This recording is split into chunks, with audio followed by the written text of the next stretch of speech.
the situation looks indeed grim in Nepal, help has poured in from all sides with the people stranded there. Almost 200 Kannadigas were stranded in the affected areas. Let's take a look at their status.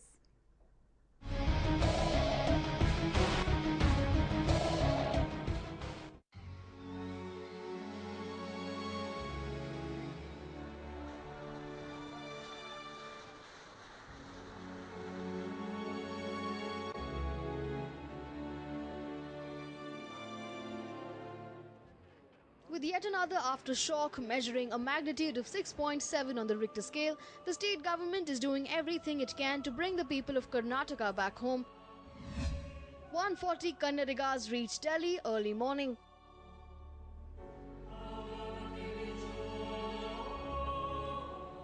Rescue operations are in full swing, and so far 140 Kannadigas who were stranded in Kathmandu were brought to Delhi in one of the IAF aircraft pressed for rescue. The government of Karnataka has ensured that the survivors are taken care of and have been provided accommodation at the Karnataka Bhavan in Delhi. Our correspondent met with some of the stranded tourists in Karnataka Bhavan who shared their experience. The minute we came out of the temple, everything was rocking. I mean, when I took a step forward, it would go haywire, and my whole body was shaking. And I was looking for my sister, for my sister's friends, for another family which had come. And the thought that I would die was not there. It was more the concern for others. Indebted to the men in arms and the government, the survivors expressed their gratitude for the timely help. These survivors are heading back to Bengaluru and are expected to reach by nightfall. First of all, I would like to thank our Indian Air Force, men in uniform, Koti Pranama, and crores of salutes to them. And they were very, very brave men who are protecting all the citizens, not only of India, even our bordering nations. And they were so cheerful. All through they were cheerful. So proud. We are so proud of them. You had all these boys in uniform who were just like angels. Okay? They didn't have a long sour face or very sad face or anything. They made us so cheerful. They took such personal good care of us. They helped us with everything possible. They picked up our luggage, they transported it, they practically picked us up and put us into the plane because we couldn't even climb up the plane. This incident is not a common occurrence in everybody's life. So it is one thing to witness calamities, and it is one thing to experience it.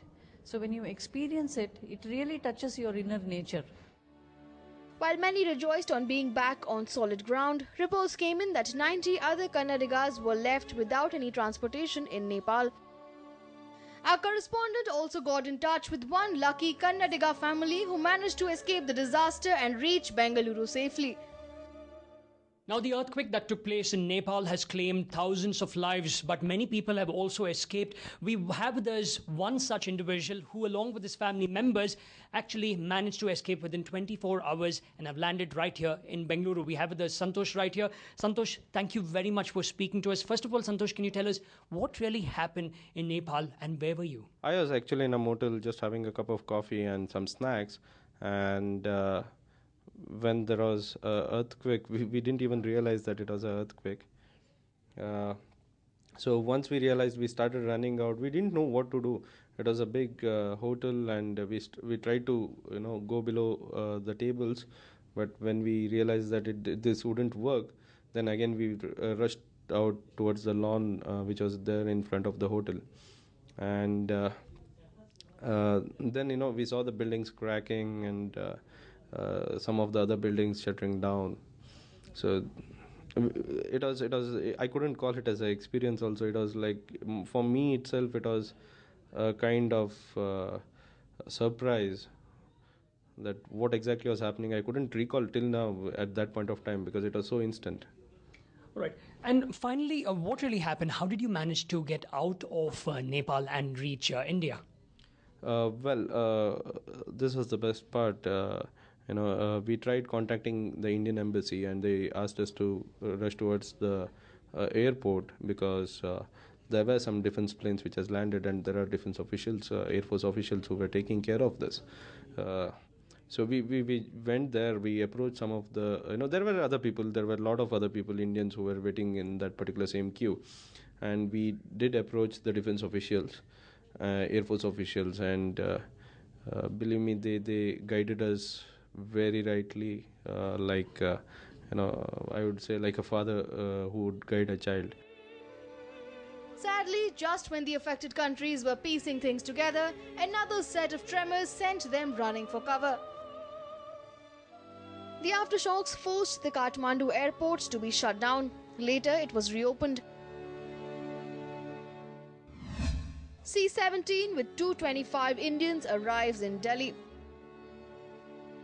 As many as 225 Indians arrived at the Palam airport this evening. Coming back to their motherland brought them cheers. Returning home, C-17 with 225 Indians arrives in Delhi from Kathmandu. The state government has deputed a special team comprising of senior IAS and IPS officers who have already left for Kathmandu to oversee the evacuation. As a humanitarian gesture from the government, a group of surgeons and doctors, 5 from government hospitals and 5 from Indian Medical Association, have volunteered to assist in the rescue mission. We are bringing through our own modus of transportation, and we are sending to our 3 Bhavans, Karnataka, Sharavati, Bhima and Kaveri. And from there we are giving all facilities like accommodation, food, and this one we are medicines also we are giving, and we are taking them. And further our government has made effort to send 2 officers to Kathmandu. One is Pankaj Kumar Pandey, an IAS officer. One more is Umesh Kumar, he is also an IPS officer. The Secretary for the State Emergency Operations Centre spoke to us about the measures taken up to bring these people home. Already 85 Kannadigas have flown back in the Indian Air Force special planes that are carrying out the evacuation, and these people are all safe and sound in Karnataka Bhavan. We are making all arrangements to make sure that they reach back to Karnataka as quickly as possible. We are helping them in getting their tickets, air tickets rescheduled, train tickets rescheduled, and if people do not have any kind of travel arrangements done, the state government is providing free of cost train tickets to all those people who are stranded in Delhi also. And we hope that in the next couple of days, everybody will be back safe and sound back to our state. Many of them stranded in Nepal were either pilgrims or tourists to the Himalayan nation. Karnataka government is now currently overseeing the transportation of these people from Delhi to Bengaluru and the accommodation of those reaching Delhi as well. Among the stranded are people from Bengaluru, Mysuru, Hassan, Belagavi, Davangere and Chitradurga. With communication lines still down, contacting the kith and kin of those still in Nepal has become a major issue. With Sharon Elizabeth, Pramod, Nolan and Nivedana Prabhu for News 9.